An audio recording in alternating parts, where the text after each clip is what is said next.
Le pido que hagamos el siguiente ejercicio. Vamos a suponer que Nazón Joaquín García, el líder espiritual de la Iglesia a la Luz del Mundo, queda libre. Y que en la Santa Cena revela que Dios le ha dado una nueva misión. Y ahora se va a dedicar al cuidado de niños. Por lo tanto, cada iglesia contará con una guardería infantil y un jardín de niños. La pregunta es, después de que este sujeto aceptó haber abusado sexualmente de 3 menores de edad, ¿usted dejaría a cargo de Nazón Joaquín sus propios hijos? Aún dentro del mismo crimen, deberían existir categorías. ¿Quién es el peor criminal?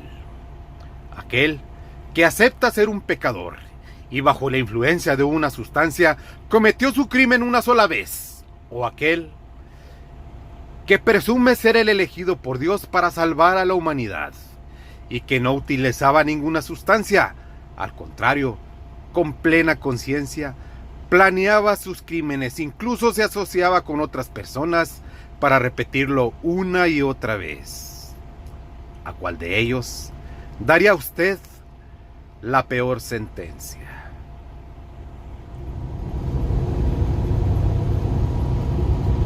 Frankie Gámez fue un adolescente que estaba acostumbrado a vestir de lentejuela, a ser el centro de las miradas de las mujeres más hermosas de los lugares más finos y recibir los aplausos del público agradecido.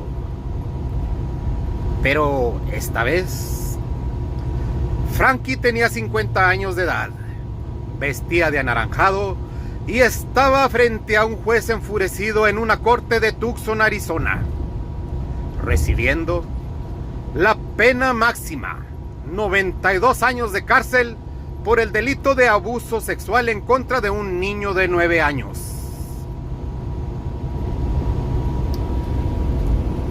Oiga, ¿a usted le gusta el rock en español? ¿Qué tal el rock viejito de la época de los 60s y los 70s? ¿Le suena la canción Fue en un café? El último beso, Por eso estamos como estamos, Sueña dulce nena.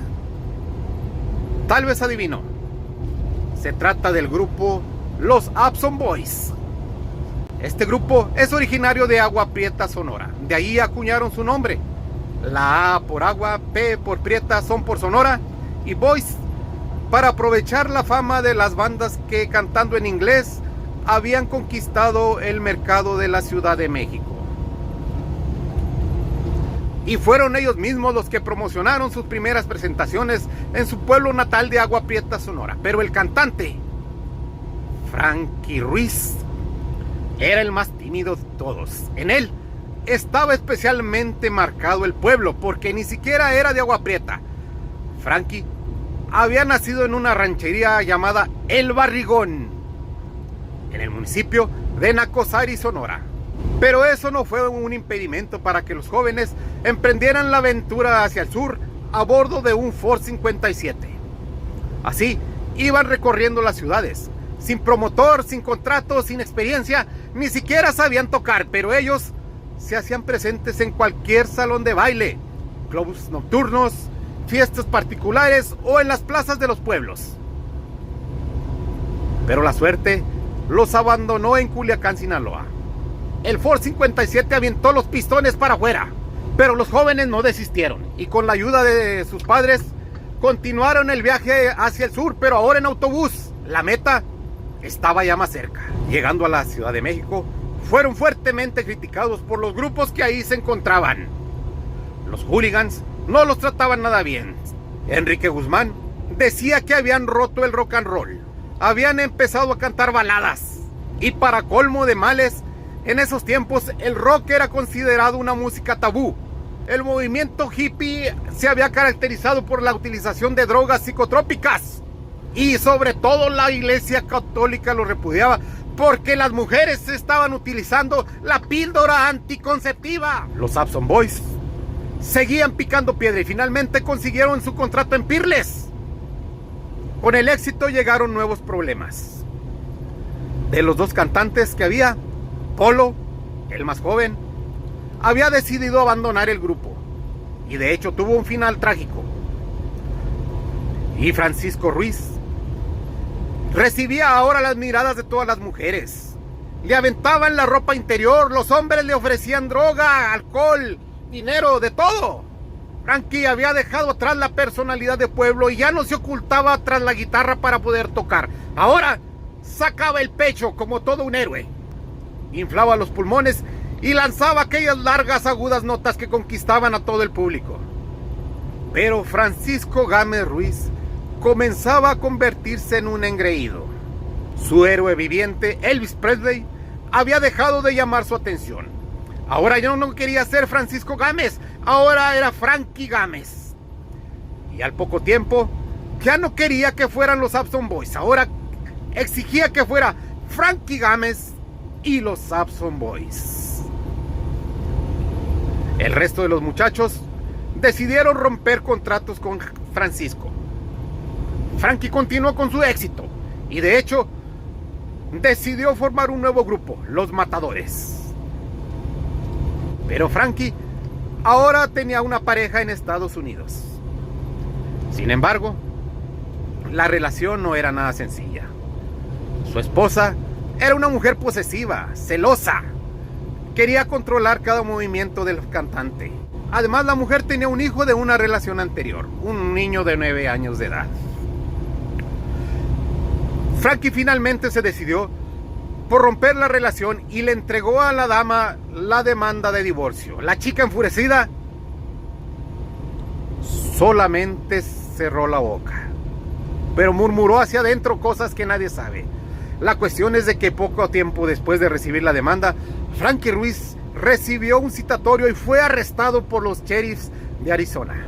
Había sido acusado de abuso sexual en contra del hijo de la pareja de Frankie.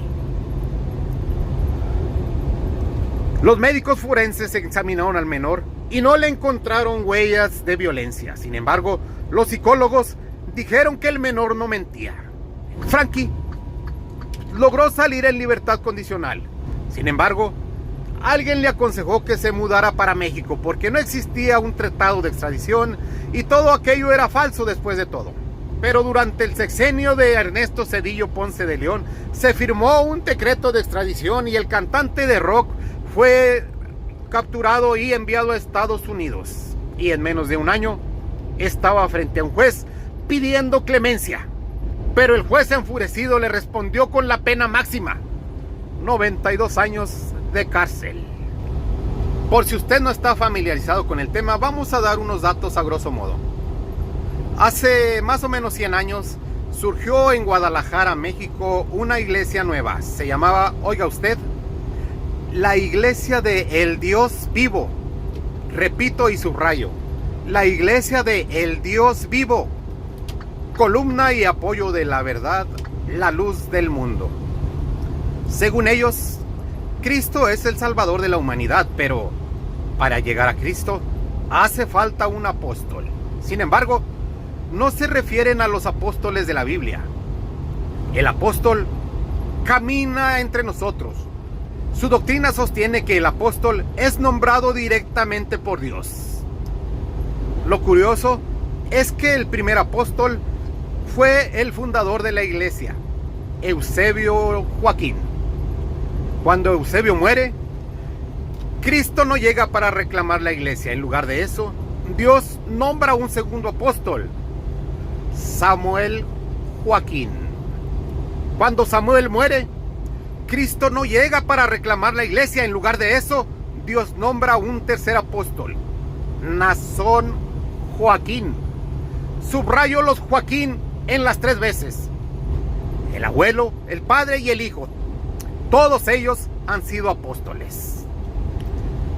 Lo interesante es que hace 3 años el último apóstol fue apresado en la ciudad de Los Ángeles, California, acusado de más de 20 cargos, muchos de ellos relacionados por delitos sexuales.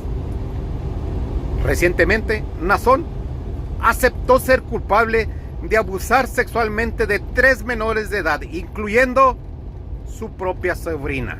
De esa manera, consiguió una pena de un poco más de 15 años. Por eso es que le pido que hagamos el siguiente análisis. ¿Cómo es que delitos similares pueden dar origen a sentencias totalmente diferentes? Uno, cantante de rock and roll, es sentenciado a la pena máxima de 92 años y el otro, representante de Dios en la tierra, apenas va a cumplir 16 años de cárcel. ¿Es que acaso los clérigos, los representantes de Dios, gozan de alguna característica especial que los hace ser inmunes a la justicia terrenal? Recordemos que hubo un sacerdote de Boston que abusó de más de 100 niños y apenas recibió 10 años de cárcel. ¿Y qué me dice del rey de los abusadores sexuales, Marcial Maciel? Recibió 0 años de prisión y apenas fue excomulgado por la iglesia y solamente lo condenaron a vivir en oración. Me pregunto si lo habrá cumplido. Yo creo que no, porque en sus últimos años se le veía paseando en su yate en las playas de Miami, rodeado de su esposa, sus hijos, y vaya usted a saber a quién tenía oculto allá en el camarote del lujoso yate. Eso sí, cuando Marcial Maciel murió, su última voluntad fue que lo llevaran a enterrar a su natal estado de Guanajuato, en México. La verdad es que la justicia es como un juego de ajedrez.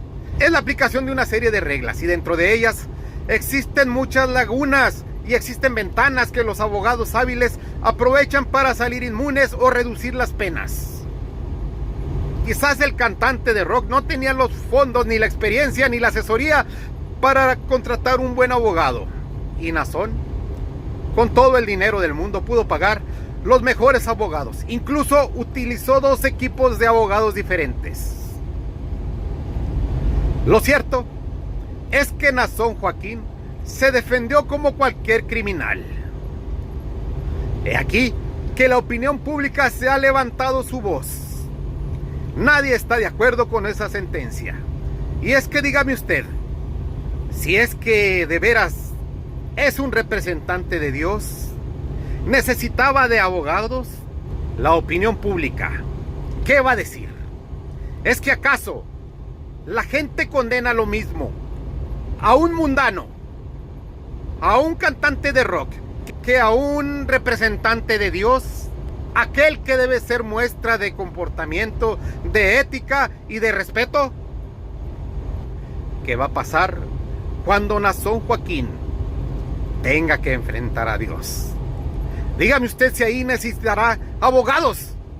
Si es que acaso San Pedro le ofrecerá algún trato para reducir su sentencia. En conclusión, Nazón Juárez tendrá que enfrentar 3 juicios. El primero de ellos, el juicio legal, aún no ha terminado.